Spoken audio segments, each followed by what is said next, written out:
नमस्कार, स्वागत है आप सबका दिन भर की तमाम बड़ी खबरों के साथ। मैं हूं कवीन सचान। शुरुआत हेडलाइन से।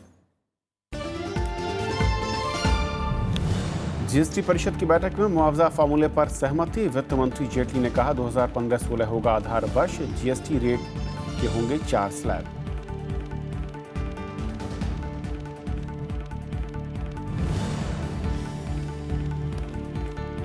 रामायण सर्किट पर सियासत तेज। पर्यटन मंत्री ने संग्रहालय की जमीन का किया मुआयना। विपक्ष का आरोप चुनावी फायदे के लिए धर्म का इस्तेमाल।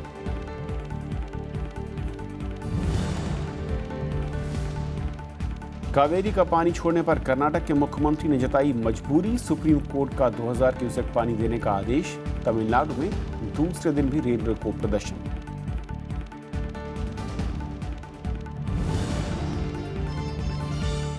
इरोम शर्मिला का राजनीति में कदम। People's regions and justice alliance नाम से बनाई पार्टी। मुख्यमंत्री बेबू सिंह के खिलाफ थौबल से लड़ेंगे चुनाव।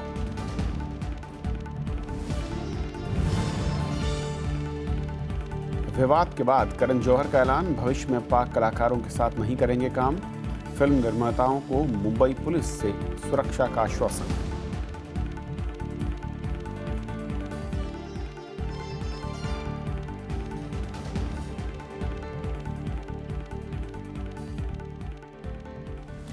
तो इरोम शर्मिला ने मणिपुर में पार्टी बनाने का ऐलान कर दिया है। इस खबर पर बात करें उससे पहले एक और अहम खबर आ रही है, वो जो जीएसटी से जुड़ी हुई है। जीएसटी परिषद की बैठक में मुआवजा फार्मूले पर सहमति बन गई है।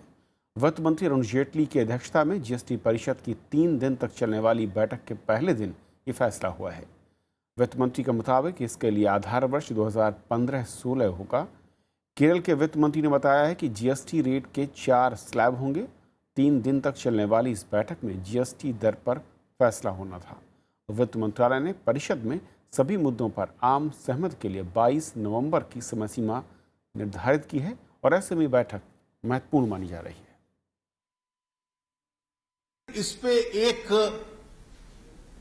आम राय बनी कि इन सब को छोड़कर एक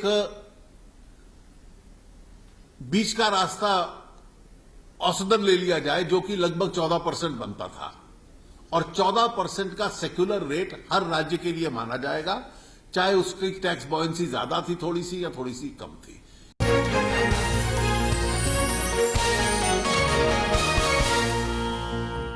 मणिपुर में आयरन लेडी के नाम से मशहूर इरोम शर्मिला ने नई पार्टी के ऐलान के साथ ही राजनीतिक सफर की शुरुआत कर दी है। उनकी party people's regions and justice alliance अगले साल मणिपुर में होने वाले विधानसभा चुनाव में हिस्सा लेगी। इरोम थौबल विधानसभा से मुख्यमंत्री को चुनौती देंगी।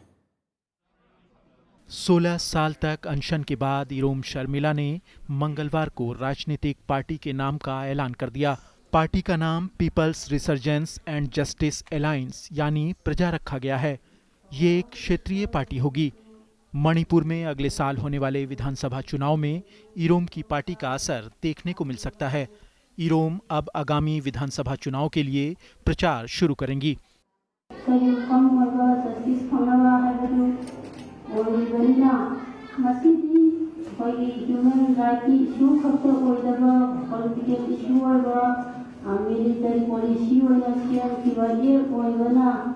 मणिपुर में 10 लोगों की हत्या के बाद 4 नवंबर 2000 को इरोम भूख हड़ताल पर बैठ गई थीं।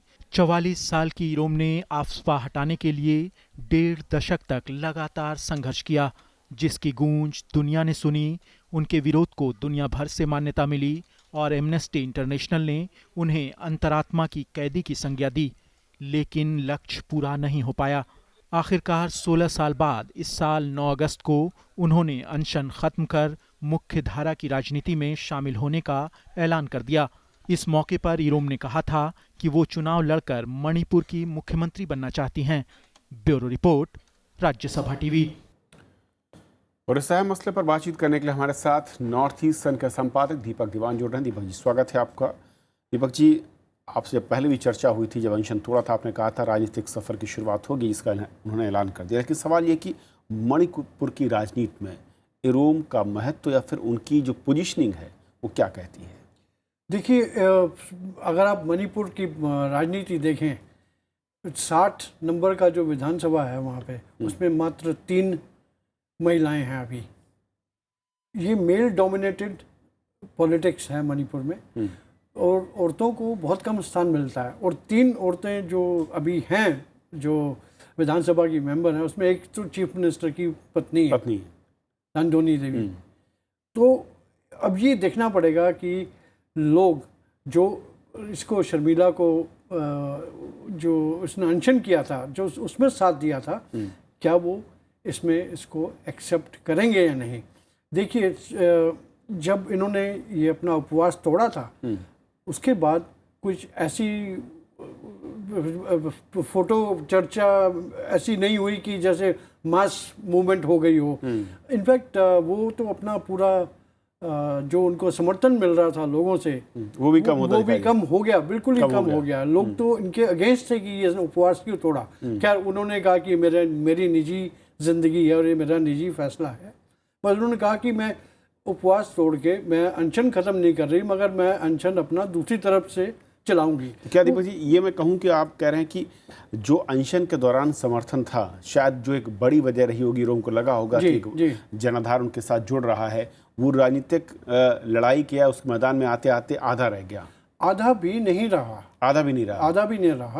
अभी देखिए ना, उन्होंने बोला कि हम कम से कम 20 सीटों पे लड़ेंगे। क्यों नहीं 60 सीटों पे लड़ रही? या उनके पास कैंडिडेट नहीं है या सपोर्ट नहीं है, वो दिखाती हैं। दूसरी बात ये, खुद भी जो चुनाव लड़ रही हैं 2 सीटों पे लड़ेंगी है। क्यों नहीं सिर्फ 1 सीट पर लड़ रही चीफ मिनिस्टर के खिलाफ, वो खुराई से भी लड़ेंगी थोबाल के अलावा। देखिए मणिपुर की राजनीति जो है, जिस दौर से मणिपुर गुजर रहा है, बहुत ही अजीब सी सिचुएशन है। वहाँ एक तो मैतेई समुदाय है, दूसरा नागाज हैं, तीसरे कुकीज़ हैं। मैतेई समुदाय वालों का जो ऑर्गेनाइजेशंस हैं, वहाँ की अंडरग्राउंड ऑर्गेनाइजेशन, उनसे कोई बातचीत नहीं हो रही। और सरकार जो है मणिपुर की, वो ट्राइबल ग्रुप्स जिनके साथ शांति वार्ता चल रही है, उसमें पूरा सहयोग नहीं देते और वो बढ़ावा नहीं देते, इनकरेज नहीं करते इसको।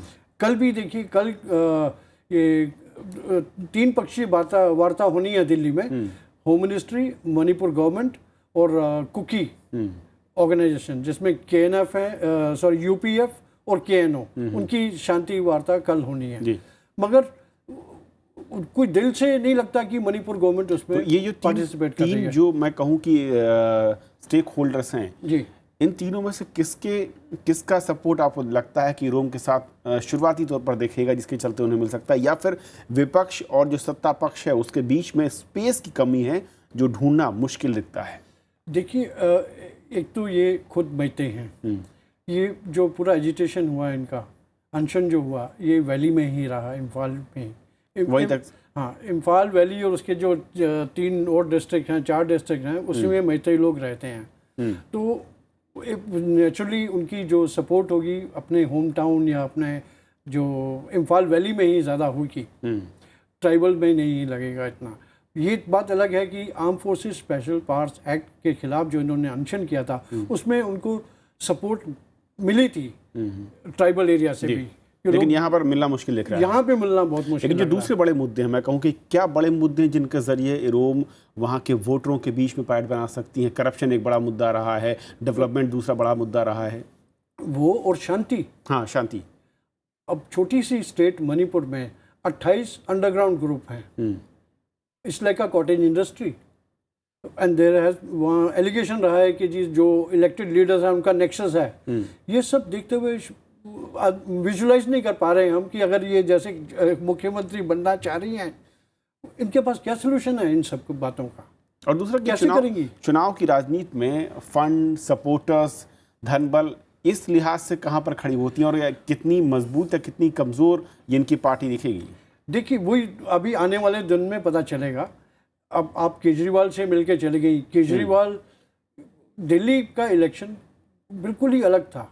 दिल्ली में केजरीवाल ने लोगों को सपना दिया, हम फ्री पानी देंगे, फ्री बिजली देंगे, हाउस वाइफ्स और यंगस्टर्स जिनको चाहिए था फ्री वाईफाई, आज तक नहीं मिला।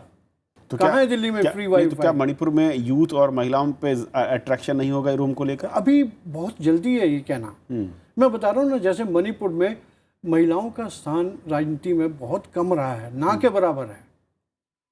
अभी 60 की असेंबली में अगर 3 वो हैं, अब कितने लोग इनको सपोर्ट करेंगे? एक दूसरी बात यह है कि इनका अनशन तोड़ने से, उपवास का अनशन तोड़ने से लोग इनके अगेंस्ट भी हुए हैं। एक आखिरी सवाल दीपक साहब, प्लस पॉइंट क्या दिखता है इरोम और उनकी पार्टी के लिहाज से और मणिपुर के अगर राजनीति को देखें तो? प्लस पॉइंट और माइनस अभी कहना बहुत मुश्किल है। कोई एक ऐसी होगी जो मजबूती उनको आपको लगता है कि जिसके जरिए वो पैठ या थोड़ा सा आगे बढ़ेंगी? जी, पहली बात तो ये है कि मणिपुर जैसी स्टेट में नई पार्टी जिसके पास अभी कुछ चुनावी मुद्दे ही नहीं है, आपका मैनिफेस्टो नहीं है, ये बहुत मुश्किल है कहना। और दूसरी बात, वहाँ वैसे भी फेरबदल शुरू हो गया है। कांग्रेस के वाइस प्रेसिडेंट जो दल बदल की जो कहानी वो शुरू हो गई है, हेवी वेट्स कांग्रेस चलिए आप कह रहे हैं जा रहे हैं, इंतजार करना पड़ेगा। बहुत बहुत शुक्रिया आपका इस चर्चा में शामिल होने के लिए। और ये थी हमारी पहली खबर। छोटा सा ब्रेक और ब्रेक के उस पार दिन भर की दूसरी बड़ी खबर।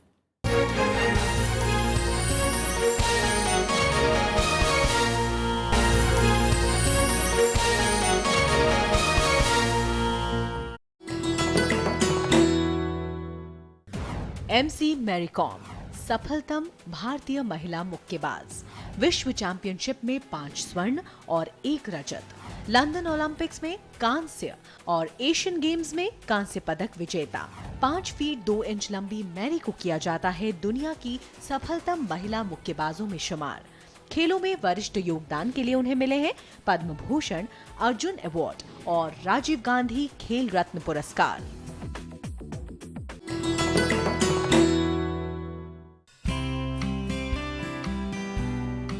खादी चरखा है देश की गौरवशाली धरोहर। बापू ने बनाया स्वराज का हथियार। मानसिकता बदलनी होगी, उसके लिए गांधी विनोबा ने जो ग्राम स्वराज्य की बात कही थी, उस ग्राम स्वराज्य की दृष्टि से हमको सोचना पड़ेगा। बदल रहा है पुरानी खादी का रंग रूप। क्यों मंद पड़ी है खादी आंदोलन की लौ? देखिए राज्यसभा टीवी की खास रिपोर्ट, खादी विचार पर हावी कारोबार।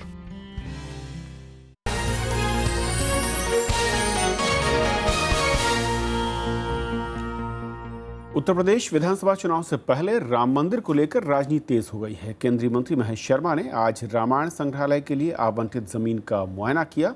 बीजेपी जहां इसे अयोध्या के विकास की कोशिश बता रही है, तो विरोधी दल इसे चुनावी फायदे से जोड़ रहे हैं। केंद्रीय संस्कृति और पर्यटन मंत्री महेश शर्मा मंगलवार को अयोध्या पहुंचे। उन्होंने यहां रामायण संग्रहालय के लिए उत्तर प्रदेश सरकार से मिली जमीन का मुआयना किया। महेश शर्मा ने कहा कि इसका मकसद इलाके में पर्यटन को बढ़ावा देना है और राजनीति से इसका कोई लेना देना नहीं है। जो राजनीति देखने वाले लोग हैं, बहन जी आपको भी 7 साल मिले थे और उससे भी ज्यादा मिले। क्या किया आपने अयोध्या के लिए? क्या किया उत्तर प्रदेश के लिए? अपनी मूर्तियां लगवाई। बीजेपी नेता विनय कटियार का कहना है कि रामायण संग्रहालय और थीम पार्क बनाना अच्छी बात है, लेकिन राम का मंदिर बनने तक ये सब बेकार है। अयोध्या के विकास के लिए हम इसका स्वागत करते हैं, लेकिन जब तक राम की जन्मभूमि पर राम का मंदिर नहीं बनता, तब तक अयोध्या दुल्हन की तरह सजा दी जाए, इसका कोई मतलब नहीं। राम की जन्मभूमि के बिना सब कुछ बेकार है। राम मंदिर बनना चाहिए। उत्तर प्रदेश सरकार ने भी अयोध्या में इंटरनेशनल थीम पार्क बनाने का फैसला किया है।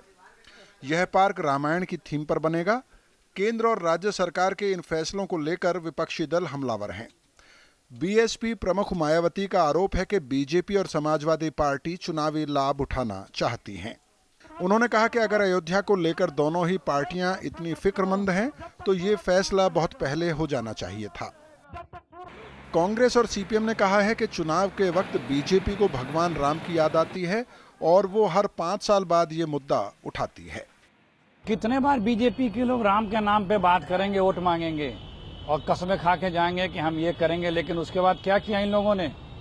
तो जिन लोगों ने या जिन लोगों के बल पे बीजेपी के शीर्ष नेतृत्व राम के नाम पे वोट मांगता है, वो जनता की जानते हैं कि बीच में जाकर के हम कितने बार बेवकूफ बनाएंगे। ये तो मोनोपोली सिर्फ बीजेपी की नहीं है ना कि राम के नाम पे वोट बटोरे। हाँ, तो बाकी लोग भी वही कोशिश कर रहे हैं, लेकिन सवाल ये है रोटी कपड़ा और मकान के सवाल पर लोग वोट डालेंगे, ये हमारा विश्वास है। जितना भी ये सब कर ले, आखिरकार वोट जो पड़ेगा वो अपनी जिंदगी की हालत क्या हो। रामायण संग्रहालय करीब 25 एकड़ में बनेगा। इसके लिए राज्य सरकार ने जमीन आवंटित कर दी है। केंद्र सरकार ने रामायण सर्किट के लिए 225 करोड़ रुपए मंजूर किए हैं, जिसमें से 151 करोड़ रुपए सिर्फ अयोध्या के लिए हैं। Bureau report, Rajya Sabha TV. विदेश सचिव एस जयशंकर ने संसदीय समिति को बताया है कि सेना ने पूर्व में भी नियंत्रण रेखा के पार जाकर आतंकवादियों के खिलाफ कार्रवाई की थी। पीटीआई के मुताबिक उन्होंने ये बात विदेश मामलों पर संसदीय समिति के सामने कही। एस जयशंकर ने बताया है कि नियंत्रण रेखा के पार कार्रवाई पहले भी हुई, लेकिन पहली बार सरकार ने इसकी सार्वजनिक तौर पर घोषणा की है। समिति के सदस्यों ने विदेश सचिव से पूछा था कि क्या पहले सर्जिकल स्ट्राइक हुई थी या नहीं। विदेश सचिव का बयान रक्षा मंत्री के बयान से उलट है। रक्षा मंत्री ने दावा किया था कि पहले कभी भी सर्जिकल स्ट्राइक नहीं हुई। उन्होंने कहा था कि पहले इस तरह की कार्रवाई स्थानीय स्तर पर होती थी और सरकार की इसमें कोई भूमिका नहीं होती थी। और विशाल दैया फोन लाइन पर जुड़ रहे हैं। विशाल, एस जयशंकर का बयान संसदीय समिति के सामने और रक्षा मंत्री के बयान से ठीक उलट, क्या कुछ और बातें सामने आई? जी बिल्कुल, देखिए जो मुख्य विपक्षी दल है कांग्रेस, उसका जब सर्जिकल स्ट्राइक का मामला सामने आया था तो उसका यह दावा रहा था।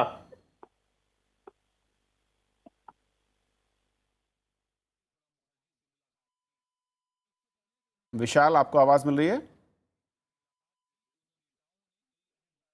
मामला सामने आया था तो मुख्य विपक्षी दल कांग्रेस की तरफ से दावा किया गया था कि जो इस तरह की जो सर्जिकल स्ट्राइक्स हैं, इस तरह के जो ऑपरेशंस हैं, वो भारतीय सेना पहले भी कर चुकी है। हालांकि सरकार की तरफ से उसको मानते हुए कोई बयान नहीं आया था, लेकिन कुछ दिन पहले जिस तरह से आपने बताया, डिफेंस मिनिस्टर, रक्षा मंत्री की तरफ से एक बयान आया था इस तरह की जो क्लेम्स थे कांग्रेस की तरफ से, उनको खारिज करते हुए। लेकिन आज जो बैठक रही संसदीय समिति की, जो विदेश मामलों की जो संसदीय समिति है, जिसके चेयरमैन शशि थरूर, कांग्रेस सांसद शशि थरूर हैं, उस बैठक के सामने आज भारत पाक रिश्तों का मुद्दा था। उस मुद्दे पर चर्चा होनी थी और खासतौर पे जो सर्जिकल स्ट्राइक्स हुई हैं उसके बाद क्या स्थिति है, और उस पर एक गहन चर्चा होनी थी। और उस मसले को लेकर न केवल विदेश सचिव बल्कि सेना के उप प्रमुख और उसके अलावा बीएसएफ के डीजी और गृह मंत्रालय के स्पेशल सेक्रेटरी भी मौजूद थे, जिन्होंने संसदीय समिति को ब्रीफ किया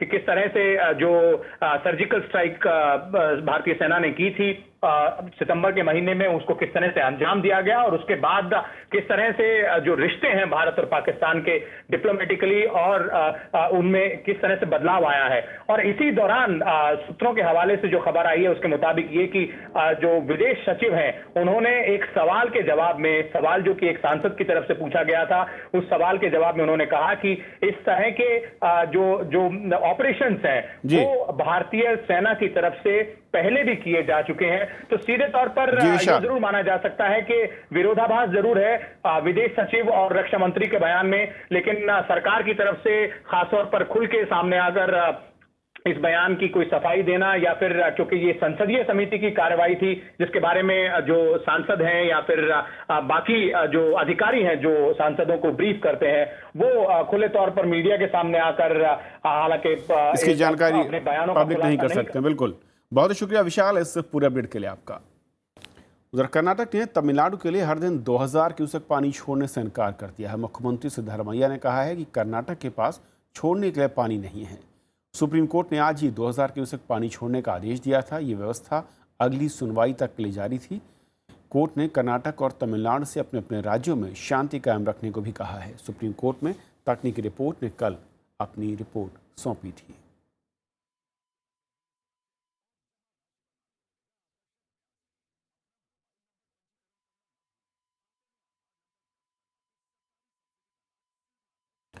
पाकिस्तानी कलाकारों को लेकर विवाद बढ़ता जा रहा है। फिल्म निर्माताओं ने आज मुंबई पुलिस से मुलाकात कर फिल्मों की रिलीज के लिए सुरक्षा की मांग की।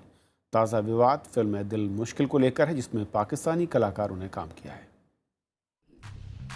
पाकिस्तानी कलाकार फवाद खान को लेकर बनाई गई फिल्म ए दिल है मुश्किल की रिलीज पर विवाद बढ़ गया है। एमएनएस की तोड़-फोड़ की धमकी के बाद फिल्म के निर्देशक करण जौहर की धर्मा प्रोडक्शन के अधिकारियों और फिल्मकार मुकेश भट्ट ने मुंबई पुलिस से मुलाकात की।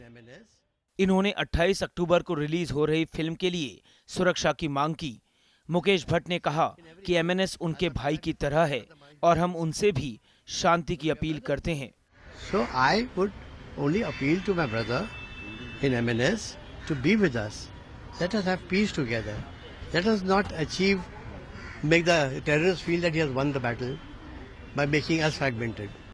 मुंबई पुलिस ने कहा कि वो शहर में शांति के लिए हर जरूरी कदम उठाएगी। मूवी के दरमियान कोई भी लॉ एंड ऑर्डर प्रॉब्लम ना हो या मुंबई शहर में शांति बनाए रखे, ये मुंबई पुलिस का कर्तव्य है। इसलिए जो भी थिएटर्स है उनको प्रोटेक्शन देने वाले हैं। उरी हमले के बाद से ही पाकिस्तानी कलाकारों के बॉलीवुड में काम करने को लेकर इंडस्ट्री दो खेमों में बटी है।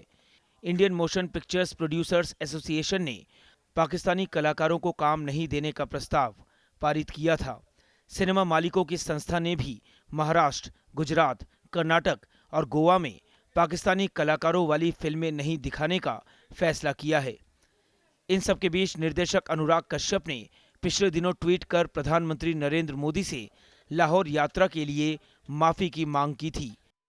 अभिनेत्री प्रियंका चोपड़ा ने भी पाकिस्तानी कलाकारों पर प्रतिबंध की मांग पर नाखुशी जताई थी। उन्होंने पूछा था कि प्रतिबंध की बात सिर्फ अभिनेताओं के साथ क्यों होती है, जबकि व्यापारियों, डॉक्टरों और नेताओं के साथ ऐसा क्यों नहीं होता। इन कलाकारों के बयान की कई लोगों ने निंदा की। Bureau report, Rajya Sabha TV.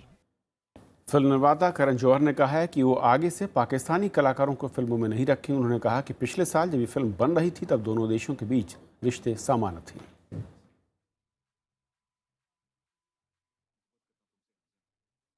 There were efforts made by our government for peaceful relationships with the neighboring country. And I respected those endeavors then, those efforts then. And I respect the sentiment today. I understand the sentiment because I feel the same. Going forward, I would like to say that of course I will not engage with talent from the neighboring country given the circumstance. Bhubaneswar के SUM अस्पताल में आग लगने के बाद कार्रवाई तेज हो गई है। लापरवाही के आरोप में 2 FIR दर्ज की गई हैं। अस्पताल के 4 कर्मचारियों को निलंबित भी किया गया है। राज्य सरकार ने चिकित्सा शिक्षा निदेशक और राजस्व संभागीय आयुक्त को अलग अलग जांच कर रिपोर्ट देने को कहा है।